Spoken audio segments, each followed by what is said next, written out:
একযোগে দেশের প্রায় সব ক্রীড়া ফেডারেশন ও অ্যাসোসিয়েশনের সভাপতিকে অপসারণ করেছে ক্রীড়া মন্ত্রণালয়। সংখ্যাটা ৪২। তবে ক্রিকেট বোর্ড, ফুটবল, হকি, সাঁতার, কাবাডি সহ ১৩টি ফেডারেশন ও অ্যাসোসিয়েশনে পরিবর্তন আনা হয়নি।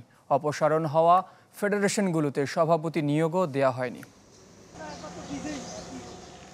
রাজনৈতিক পট পরিবর্তনে স্থবির দেশের ক্রীড়াঙ্গন। ক্রিকেট, ফুটবল, দাবা ছাড়া দৃশ্যমান কার্যক্রম নেই ফেডারেশনগুলোর।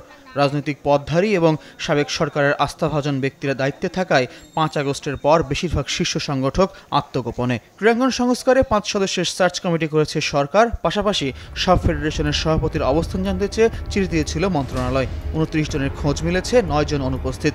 ১৭টি ফেডারেশন কোনো উত্তর দেয়নি। রিপোর্টের পর একযোগে ৪২ ফেডারেশন, অ্যাসোসিয়েশন ও সংস্থার সভাপতিকে অপসারণ করল সরকার।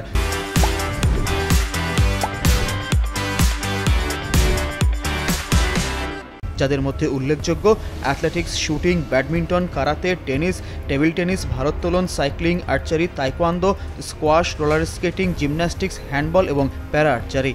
ফলে ক্রীড়া ফেডারেশনের শীর্ষ পদ হারালেন সাবেক মন্ত্রী ফারুক খান, সাবেক প্রতিমন্ত্রী খালিদ মাহমুদ চৌধুরী, জুনায়েদ আহমেদ পলক, ঢাকা উত্তরের সাবেক মেয়র আতিকুল ইসলাম, সাবেক মন্ত্রিপরিষদ সচিব কবির বিন আনোয়ার, সাবেক প্রধানমন্ত্রীর মুখ্য সচিব তোফাজ্জল হোসেন, সাবেক মুখ্য সচিব ও সংসদ সদস্য আবুল কালাম আজাদ, শিল্পপতি বশির আহমেদ মামুন, নুরুল ফজল বুলবুল এবং কাজী রাজিবউদ্দিন আহমেদ। তালিকায় মহিলা ক্রীড়া সংস্থা এবং প্যারালিম্পিক কমিটি অব বাংলাদেশও আছে।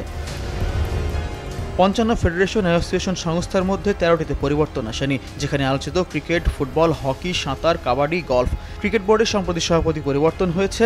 ফুটবল ফেডারেশনের নির্বাচিত কমিটিতে হস্তক্ষেপ হলে ফিফার নিষেধাজ্ঞার শঙ্কা আছে।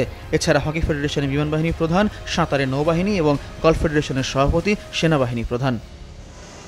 অপসারণ করলেও নতুন সভাপতি এখনও নিয়োগ দেয়নি ক্রীড়া পরিষদ। আগামীতে অ্যাডহক কমিটি হবে বেশিরভাগ ফেডারেশনে।